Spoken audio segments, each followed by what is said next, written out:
So, come up to the lab and see what's on the slab.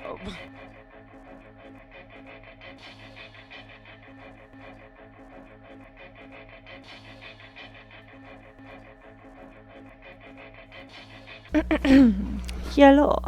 Let's get started, shall we?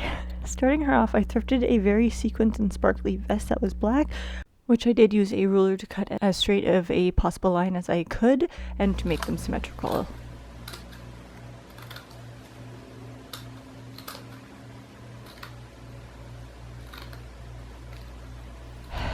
Quickly realized that I needed fabric scissors, even though there were none to be had, but definitely use fabric scissors if you have them, because oh my god.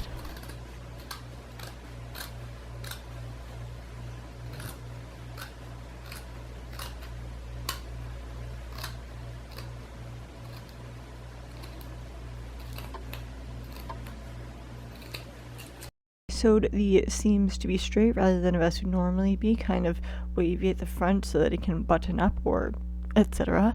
I did this by hand doing a whip stitch.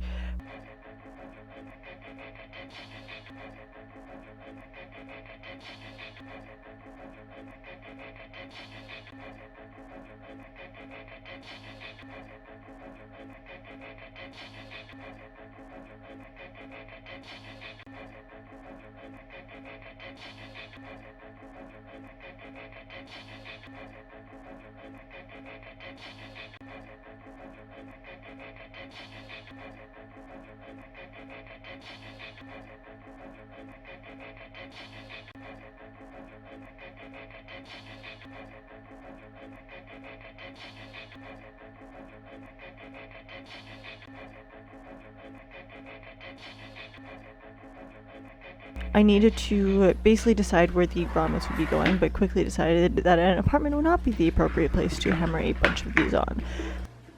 Son of a bitch. So I needed to change a venue.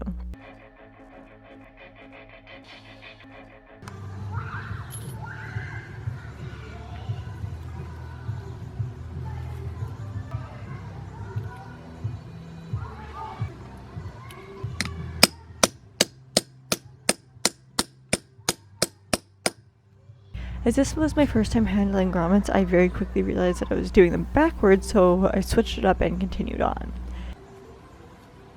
Okay, so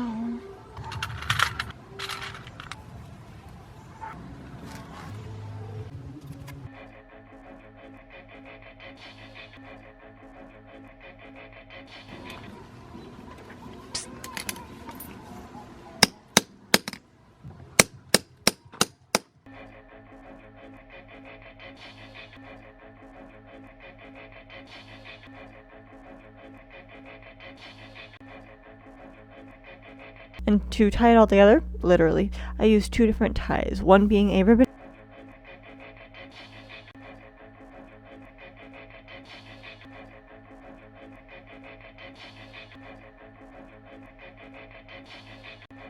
and the next being a rainbow shoelace, which I thought would be very fitting considering. Next, it was time for the jacket, which was a big project. Once again, I thrifted one. I was specifically looking for one that had tassels, as FURTER's does. This one did happen to be leather, which I wouldn't normally buy unless it is secondhand, which this one was. I checked back at a reference photo to determine where the chains would be situated approximately and cut two of those down, which were necklaces that I also thrifted. And then they weren't necklaces that I thrifted. And again, I hand sewed them on, which was fairly difficult once again. I know that you have to get a specific needle for leather, I just don't have it, and I don't know enough about sewing to determine which needle is used for leather, so I'll get right on that eventually.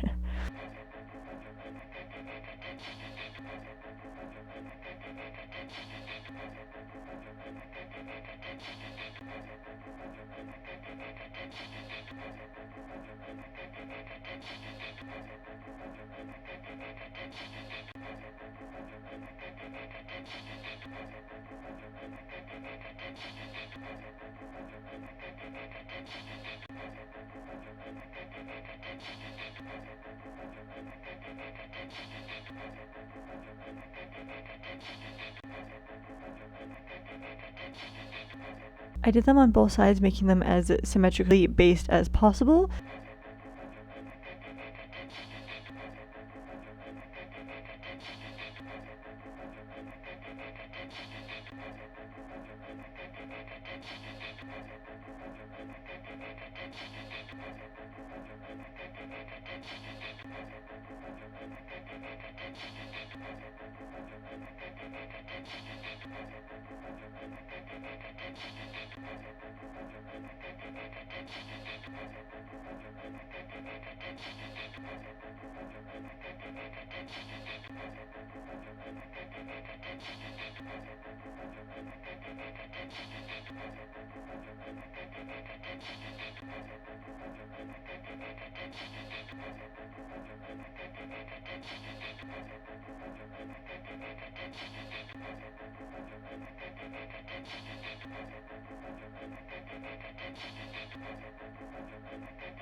Oh my god. Okay.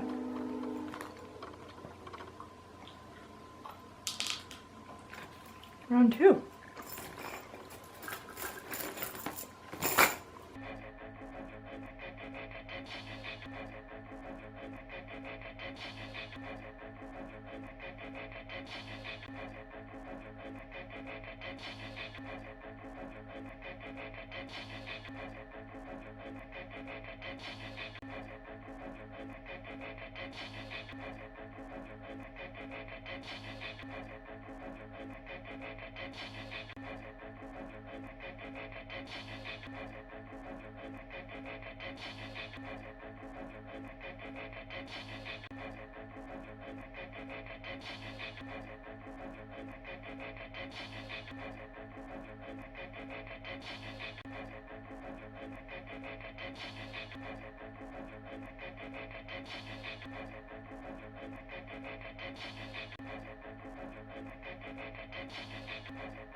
Then it was stud time. These were legitimate studs. They could have been placed on without glue, but it was just too thick for me to do so, which made the only other option glue. Hot glue being the one that I chose. You probably could use fabric glue or specific leather-based glue for this, but I had hot glue on hand. A couple have fallen off since then, but honestly, they've pretty much stayed fairly well. separating them to take notes of how many I had to work with, though they aren't exactly friggin' first, but they are close, and I already had these on hand once again.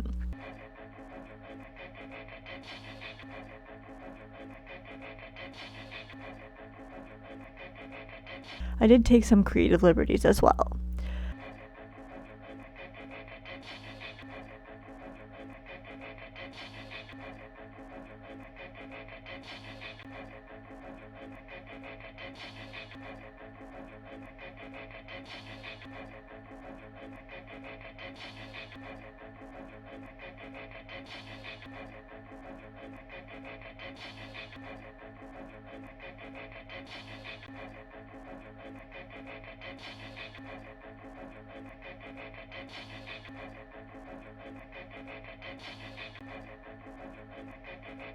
I also had some longer screw-on studs, which I used at the top of the collar to spell out Frank.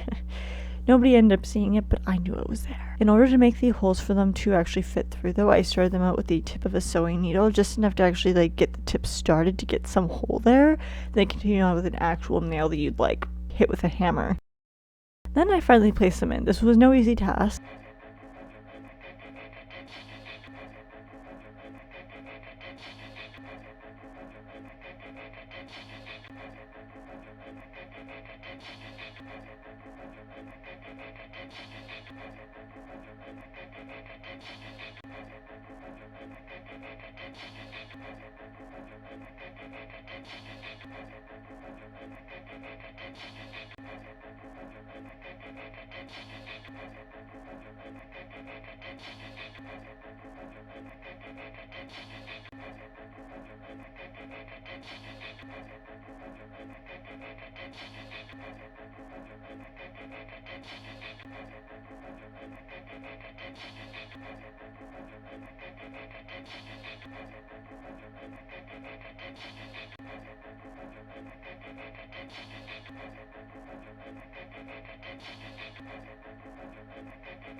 We're closing in. Next step was adding in the pins. I both took creative liberties, again placing these, and I was able to get some custom-made pins from a small business made, so I used a quick few of those.